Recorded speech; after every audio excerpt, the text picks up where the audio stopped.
When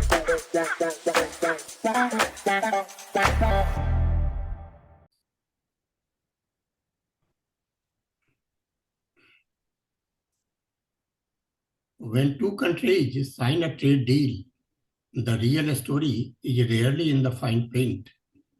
Sometimes it's about economics, sometimes it's about power, and sometimes it's about what both sides are quietly preparing for. The India-US trade deal sits exactly in that gray zone. Is it a strategy, a signal to the world, or a compromise shaped by uncertainty? Hello and welcome to the podcast. I am your host, Hari Prakash Sinha, and today we are joined by Dr. Adityanjee as we unpack the India-US trade deal, not just what it says, but what it really means. Beyond headlines, beyond official statements, and beyond easy conclusions. Let's get into the conversation. Welcome, Dr. Adityanjee. Welcome to the show. Thank you very much indeed, Mr. Sinha. Thanks a lot for inviting me back to the Global Focus. And let's have the discussion on this particular topic. Yes, sure, sir. Sir, my very first question to you. When we strip away the official language, what do you think is the primary strategic intent behind this India-US trade deal? Is this economic integration, geopolitical alignment, or risk management in an uncertain world? What's your take? It depends whose perspective you are looking at. There are two parties involved, Yeah. totally different expectations and totally different perspectives. And if we have to see from US perspective,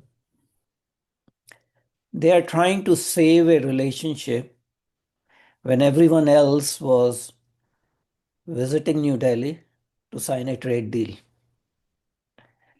And India had signaled that you put 50% traffic or 75% traffic or 100% traffic, Yeah.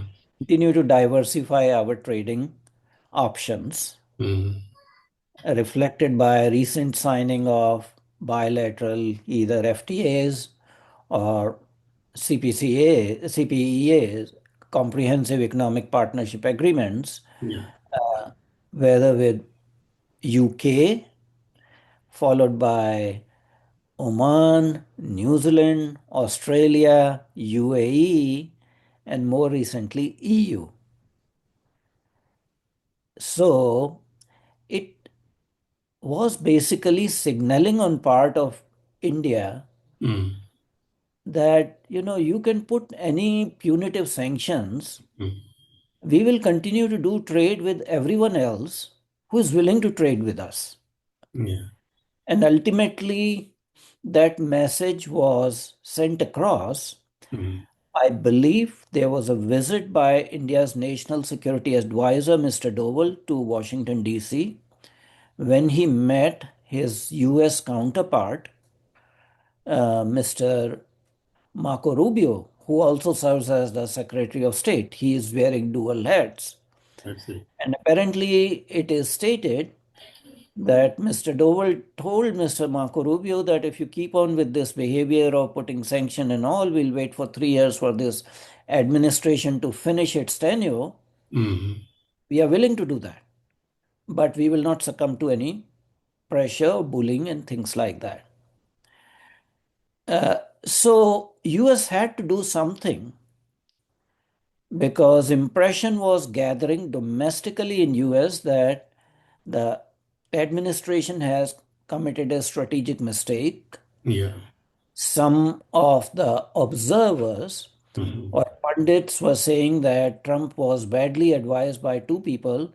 One of them is Peter Navarro, and second was J.D. Vance, that they were telling Trump to delay the deal. There were other reports that Trump himself wanted to continue this prolonged sanctions and all, basically to teach India a lesson because he was upset India did not, reciprocate Pakistan's nomination for Nobel Peace Prize. And of course, Mr. Modi refused to meet with him after the G7 summit in Canada. Trump had invited him to stop over. Mr. Modi refused. And also, Mr. Modi had refused to take a phone call from Mr. Trump.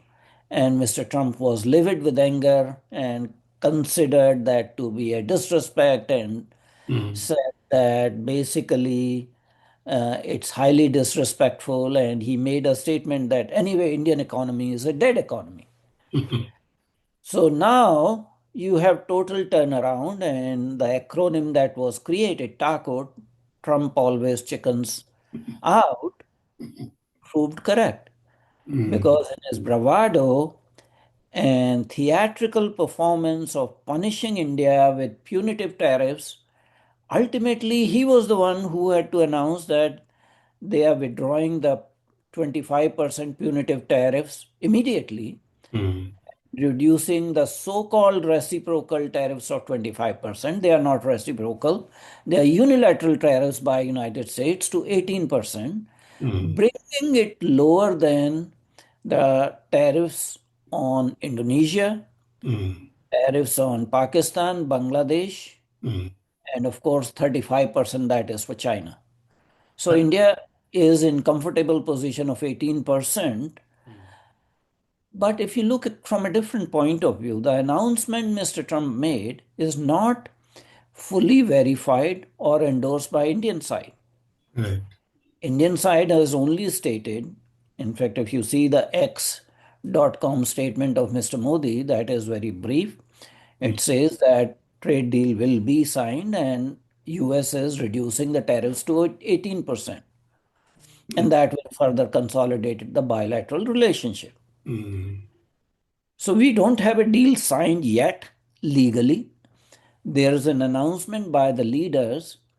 Uh, Lead is taken by Mr. Trump because he wanted to prevent further damage to bilateral relationship, and he wanted actually to make sure that India remains within US orbit, at least economically, because signing the India EU trade deal was a jolt to US administration.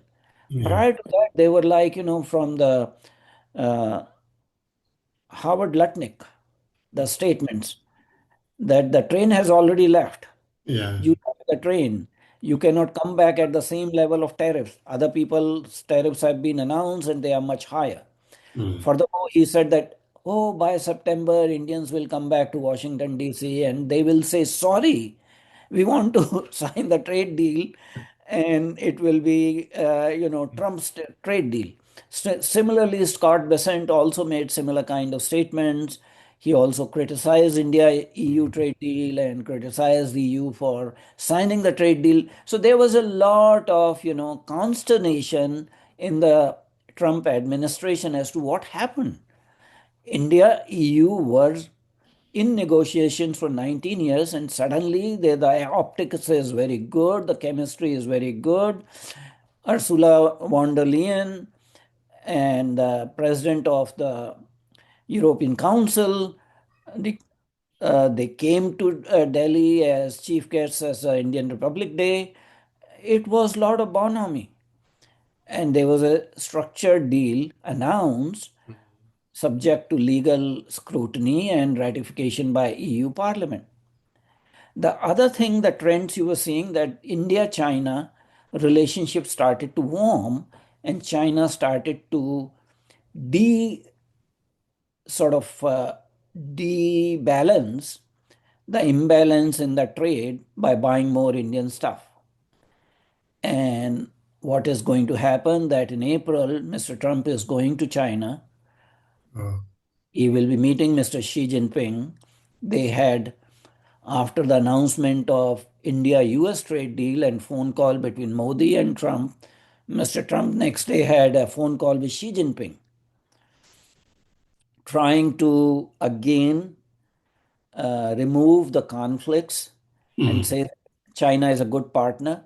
But before going to China, Mr. Trump wanted India trade deal in mm, his bag, in his pocket, mm, so that he can negotiate with China from position of strength. So there's a lot of geopolitics going on. Of course, geopolitics cannot be divorced from geoeconomics. mm, And there was a lot of, risk management in an unpredictable world that has been unleashed by the actions mm. of Mr. Trump, who has demolished the previous world order and the WTO regime. As I learned, US has put 18% tax on Indian goods in this New Deal. And India, matlab, they want there should be no tax on the on this, the US goods. So that is what the announcement from Mr. Trump. Yeah. Since we do not have a signed deal, Mm, legally binding signed deal, anything is possible. yeah. This is just declaration of intent by two leaders. Mm, Yes, we have conversed, consulted with each other. We think it is important. This is a signal to the rest of the world that we are not no longer going to bicker. And major, turn back is from US side because they kept on threatening more mm, and more sanctions. They said, okay, if you join the BRICS currency, you need to give up BRICS, you need to give up SCO, you need to stop buying oil from Russia, you must, purchase all our equipment and armament from United States. Big tall order. I think declaration is an admission that the tactic of bullying India has failed. Having said that, we don't have the text of the legal document. It will be, I don't know how many weeks, how many months, when the final deal is signed by both the parties. That will tell, things don't happen overnight, that overnight India will stop buying Russian oil, or overnight India will open all its trade sectors to United States. That's not going to happen. Just like with deal with EU, there's a phased reduction in tariffs over 7, 8, up to 10 years on certain sectors. So it does salvage the relationship to certain extent. But the bad experience will be remembered in future by at least the administrators from Indian side, because by the behavior it has been proven that US is not a reliable, not a credible partner. If every 2 3 months you declare another set of tariffs, and there have been series of tariffs besides the initial so-called reciprocal tariffs of 25%, then there's suspension for 90 days, then imposition again, then 25% punitive tariffs because of Russian oil purchase, which are not on any other country except for India. There were also duties on import of steel and aluminum. So those duties still remain. Again, it's not just the trade in goods that is under consideration. You know, trade in services. How do you handle that? India does provide actually some sort of IT experts to US on H1B visa. That issue has also been escalated with H1B visa filing fee of 100,000 for new hires. So there are other issues also that have not been sort of addressed fully. And the trade deal, although announced, we'll know the details when it is actually signed. But the hope is that by now, all the irritants are gone. Yes, India will increase its purchase of energy from US, but India is not going to buy over the market rate. India will still purchase energy from any source, whether it is US, mm, whether it is Venezuela, or whether it is Russia, or whether that is Saudi Arabia. Whoever gives the best deal in the market, yeah. that principle will prevail. mm, It's very funny that, Mr. Trump said that India will buy energy from US and Venezuela. Well, why India was not able to buy energy from Venezuela? Because of US sanctions, secondary and tertiary sanctions. Sanctions on Venezuela in 2019 and secondary sanctions on countries that were purchasing energy from Venezuela. So who is responsible for that? It is not a concession given to India. Now US occupies Venezuela and is selling Venezuelan oil. India already has a refinery in Jamnagar, sort of operated by the Ambani Group, that can process and refine the Venezuelan crude that is actually heavy crude, heavy in sulfur. India had already actually sort of invested $500 million dollars in Venezuela's, oil infrastructure. So it is US's actions that created this impasse yeah, now to portray that India will buy oil from Venezuela. I mean, that is not does not make sense. You sanction Venezuela and you sanction India, so India cannot buy, oil from Venezuela. Now you're saying that India can buy oil from Venezuela. Similarly, there are other sectors. India probably will be very prudent. Mr. Piyush Goyal has already stated that, the interests of Indian farmers will still be maintained. yeah, India will not actually open the dairy sector. mm, India will not allow GMO foods to come to mm, India in a big way. That was the gist and sum and substance of India EU trade deal. It mm, was one of the contentious issues about opening up the agriculture sector. mm, And EU understood Indian point of view. So when the actual deal comes, they say devil is in the detail.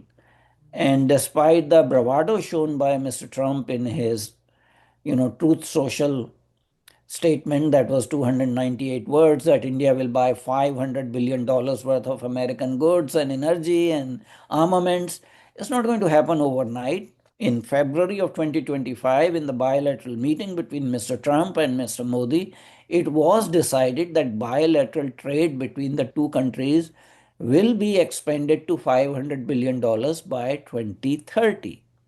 I think he is referring to that. I think we also need to understand Mr. Trump's style, that is highly theatrical, highly performance to the audience, mm, and it involves routinely what diplomats will say is hyperbole, but it is more like puffery in legal terms, uh, or sometimes bordering on to untruths. Uh, this is not the first time. He has claimed that in bilateral telephone calls with Mr. Carney of Canada, mm, certain things were decided, and Mr. Carney walked back his statement on Canada's relationship with US and all that sort of thing. Mr. Carney next day denied that nothing of this sort happened. Same thing happened about, phone call between the NATO Secretary General Mark Rutte and Mr. Trump, and the NATO Secretary General said that no, that was not the content. So you understand the limitations of Mr. Trump's statement. Take it with a pinch of salt. But yes, overall, there has been de-escalation on economic and trade front, which is good for both countries. yeah, yeah, But how we arrived at this, the responsibility lies on only one side, and you know which side that is. See, every trade deal creates winners and losers, and Mm. often unevenly. From your perspective, which sectors or actors stand to gain the most? India or specific US industries or even third countries adjusting their supply chains? And who quietly absorb the cost? So, look, if we look at the current world and the supply chains, Mm, prior to arrival of Mr. Trump's second term, you had a rule-based order, you had a trading regime under WTO, If there were disputes, they were referred to WTO. Now, that WTO trading regime is dead de facto. Because if you are going to put tariffs on every country and those countries have to kowtow to your demands, you cannot go to WTO for that kind of thing. So WTO mechanism is dead. We are in very uncertain situation. Usually bilateral trade deals produce not winners or losers. They produce win-win situation. More trade leads to prosperity on both the sides. Now, from India's perspective, if this trade deal is signed satisfactorily, there will be more supply chain integration. There will be access to, US market. India has rapidly increased the export of electronic products, manufactured goods to US, especially cell phones. And these are US companies that have invested heavily into India, Apple and other companies, Taiwanese companies, Foxconn. And it's not just assembly of cell phones, it is value addition, it is, you know, localizing the components and things like that. So there will be advantage bilaterally. So it's not going to be winners and losers. The idea is that you increase the trade to an extent that supply chains are integrated. US will get a largely increasing middle class, a large market, the largest market that has appeared with discretionary spending power.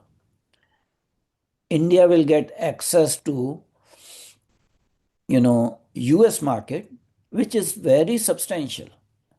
We also need to understand that India US bilateral trade is around $190 billion annually.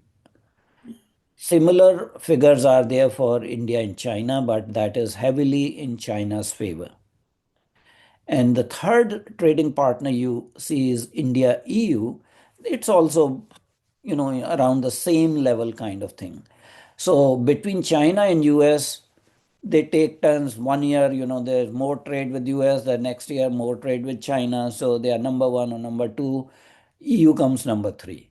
Now, with signing the trade deal with India and EU and China having better relationship with India, there was some concern in US manufacturers that if we take this approach, we will lose the Indian market.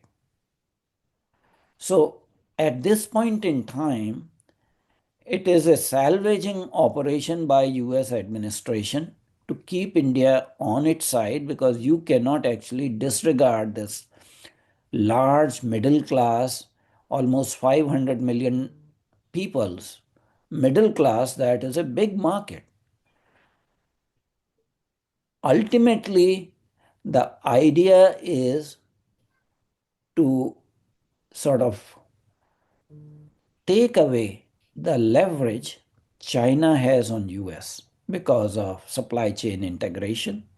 Yeah. So there is going to be de-risking, not decoupling on part of US from China. In that de-risking process, there is going to be, you know, friend-shoring, offshoring, and nearshoring and inshoring. All those processes. So India serves as a good friend-shoring site for US. And US companies have already realized that. That's why they are investing in India to have their, manufacturing units, global, and data centers, etc., etc. So I would not take it as winners or losers. If you implement the trade deal successfully, without any rancor, without any frictions and threats and bullying of punitive sanctions, both countries will benefit from it. And they might be possible loser in terms of third country It may be China, but China is very resilient. They trade with each and every country in the world, and they have, trade imbalance in their favor with pretty much all the countries. They have more than like $1.2 trillion of trade advantage in year 2025. So, but it will be good for both India and US if we successfully implement this trade deal. Coming to my last question, looking a decade ahead, how will this India-US trade deal be remembered as this is a transformational shift in the global economic order, a transactional adjustment to short-term pressure, or a symbolic step whose real impact lay elsewhere? And what choices today will determine which path it takes? So the deal has not been signed. We don't know the text. We don't know the actual word. To extrapolate 10 years in future, what will happen will be short-sighted. But I can tell you one thing. The epoch making, the inflection point in the word geoeconomics is not India US trade deal. It is the India EU trade deal that has been signed that would be implemented within next 12 months after the legal scrutiny and ratification by the Hmm. EU Parliament and India. That is the, you know, sort of transformational shift in geoeconomics that forced India US trade deal to be announced, not signed, announced. Yeah. But devil lies in the detail. Future will tell what happens based on when the text of this trade agreement is available. At the most, at this point in time, it is transactional risk management. Nothing more than that, because things were getting out of control, especially unrestrained statements from cabinet members of Mr. Trump were Yeah. creating more problems. And some of his earlier statements, when his ego was hurt and there was narcissistic trauma that India refused to support his claim of having intervened in Indo-US war or conflict on Operation Sindoor, and India refused to endorse him for Nobel Peace Prize. He was miffed, very miffed. Several And times he has made very insulting remarks about India, Indian of Prime Minister actually. Very insulting. Yes. So gradually there is realization on part of these people that making these impulsive statements, Yeah. derogatory statements, and bullying tactics are Mm. not going to lead them anywhere. And very firm message was conveyed by the Indian side, not just by Prime Minister Modi, who kept quiet, showed restraint, uh, and kept the communication to minimal but as necessary. But rest of the talking was done by Indian negotiators and interlocutors. Yeah. Mr. Piyush Goyal handling the actual trade deal, and foreign policy enunciations by Mr. Jaishankar, and the security sort of declarations by Mr. Doval. I think the statement by Mr. Doval to US National Security Advisor, Mr. Marco Rubio, that we can wait out 3 years. You can, if the statement is correct, I think that was a punchline that we can wait it out. The administration will be gone. There will be new administration, new policies, and we have enough resilience and structural strength in Indian economy. Because if you look at the trade advantage India has with US is only $40 billion in goods trade. That is 1% of $4.2 trillion economy. India can absorb that by diversification. And that is what they were doing. Yes, there will be some hurt to the manufacturers and exporters because you don't have supply chain integration to other markets immediately. It takes time, and some of the products may not be sold. But at least now there's realization. So there is damage control, risk minimization, definitely a transactional approach on part of the US. We shall see. It depends upon when the trade deal actually becomes available in fully legal form, unveiled and implemented. Maybe that will be the time when we can discuss this question as to Yeah. the transformational nature in 10 years' time. Yeah. But I may remind the viewers that the bilateral relationship was getting better and better since 2000, year 2000, in all respects. And it was, cutting your nose to spite your face on part of the US administration that led us to this predicament. And now there's a late realization and damage control. I have one question regarding this India EU FTA. Uh, Mm, it is the mother of all deals. mm, Concerning the size of the deal, mm. I mean the population. India has a population of 1.5 billion people, and the US roughly around zero point 0.5 billion, I think. That's why it is called 2 billion people will be affected. So, You mean EU has total of around 500 to 600 million people, yeah, and yeah, India 1.42 billion people, yeah, and a European market around 500 to 600, so total 2 billion market. yeah, yeah, yeah. So, who will be more benefited, India or EU, concerning the size of the market? I think it's bilateral. It'll be mutual, this thing. Right now, the trade is in favor of India. Yeah, Uh, you know, I don't know the exact figure. In goods, I think it's around 15 billion, and in services also, it is in India's favor. And Europe is very excited. The U the US actually put hurdles in terms of Indian professionals coming on H-1B visa. And Europeans are ecstatic that they are going to get Indian professionals. And what Indian professionals did to US economy and became CEOs of major companies and multinationals, that will happen in EU also.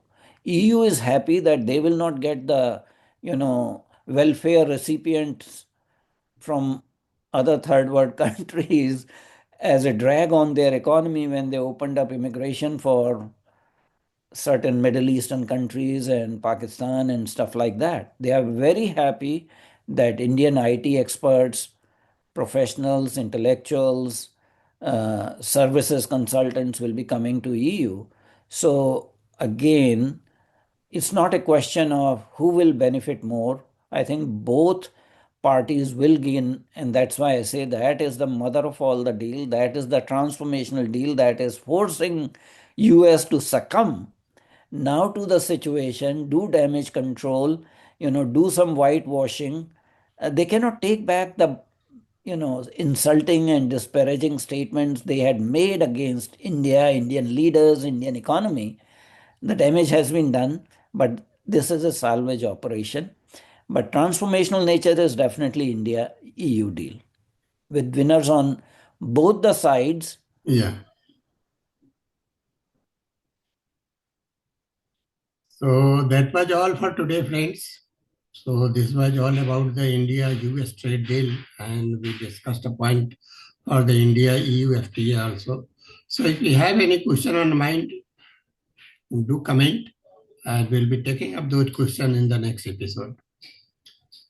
So, last message for your viewers, there's a Chinese proverb, may you live in interesting times. We are living in very interesting, unpredictable times Yeah. that has been called the VUCA word. So, welcome to the VUCA word, VUCA.